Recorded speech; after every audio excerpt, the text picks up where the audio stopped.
Emmanuel Dongala. Emmanuel Dongala. Donc les petits garçons naissent aussi dans les étoiles. Très bon bouquin. Très très beau titre déjà à la base, mais très très bon livre aussi. J'ai vraiment adoré. C'est vraiment une histoire qui commence comme un film un peu burlesque et tout, avec la naissance des triplés, dont 2 qui naissent 2 jours avant et le 3e qui arrive 2 jours après ses frères. On ne comprend pas pourquoi. Donc, et ce petit garçon, en fait, il ne sait pas où se placer parce que dès le départ, il y a des jumeaux et il arrive, il fait partie des triplés, mais il se sent un peu à l'écart parce que même la mère le met un peu à l'écart. Il habille les 2 autres de la même façon, lui il est habillé différemment. C'est comme si en fait c'était un frère et des jumeaux à côté. Ce qui fait que même avec ses frères, il n'y a pas vraiment ce lien de gémellité, quoi. Il y a les jumeaux qui s'entendent très bien entre eux et puis lui il les regarde un peu comme 2 crétins, je veux dire, parce que lui il se sent un peu supérieur à eux et un peu à part aussi. Et le bouquin en fait nous plonge dans le Congo des années 80. Avec la montée du communisme à l'époque, hein, le parti unique, président souverain qui connaît tout, qui sait tout, qui est omniprésent, omnipotent, omniscient, enfin, le grand président, voilà, exactement. Et le petit garçon, en fait, lui, c'est lui le narrateur, en fait. On lui a donné un nom, Matapari, qui veut signifier garçon à problème ou quelque chose comme ça. Enfin, Matapari, voilà, Matapari, garçon, voilà, c'est ça. Et donc, lui, en fait, pendant tout le roman, on voyage à travers ses yeux. Voilà, il a un regard comme ça, un peu faussement naïf, très malin, très curieux. Il veut tout savoir. Donc en fait, il nous explique les choses avec son regard d'enfant, mais pas vraiment un enfant parce qu'il a quand même un regard assez clair sur les choses. Et il raconte les choses avec un air naïf, non, faussement naïf, voilà. Un peu, il regarde un peu comment ça évolue politiquement avec le parti unique, avec le communisme, avec les coups d'État, la fête de l'indépendance, la fête de la prise de pouvoir du président. Enfin, il raconte tout ça avec son regard. Et surtout, il se focalise un peu pendant un moment sur un de ses oncles, un personnage dans l'histoire, donc l'oncle Bouddha Bouddha, qui est un peu l'opportuniste de base. Il passe de l'homme qui s'ennuie à rien faire, qui travaille pas, au 2e membre du parti unique parce que à un moment donné, il a su saisir l'occasion de se mettre en avant. J'ai beaucoup apprécié ce bouquin. Je vais pas raconter parce que j'ai l'habitude de rentrer trop dans le détail des bouquins. Donc du coup, je vais m'arrêter. Je vais m'arrêter. Bon, on va dire que pour ceux qui connaissent Dongala, donc on reconnaît son écriture assez ironique et à la fois rigolote. C'est une peinture du Congo tel qu'on a pu le connaître, hein, pour la plupart, avec le parti unique qu'on reconnaît sans peine, le drapeau du parti unique qui est rouge qu'on reconnaît sans peine aussi, avec les houes, etc.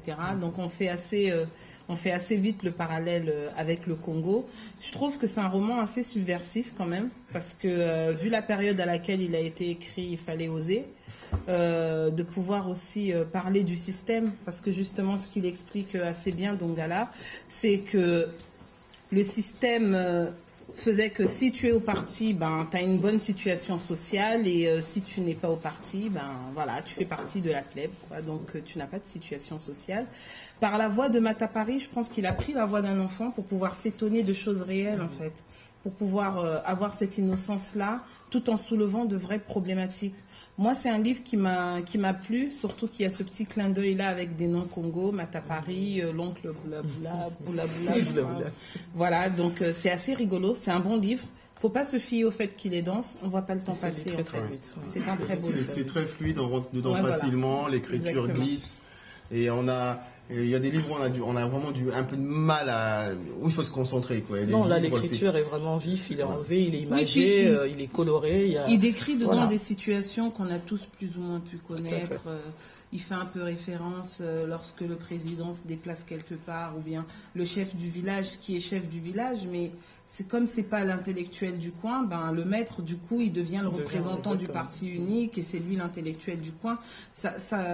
Il fait état de plusieurs situations qu'on a pu connaître, et donc c'est un roman qu'on lit avec plaisir. On lit avec plaisir, avec un petit sourire plutôt. Je préfère vous prévenir que je pense que c'est le roman le plus joyeux. Non, surtout de la soirée. Déjà de la soirée, c'est vrai. De la soirée, parce que nous avons sélectionné, donc c'est l'enfance.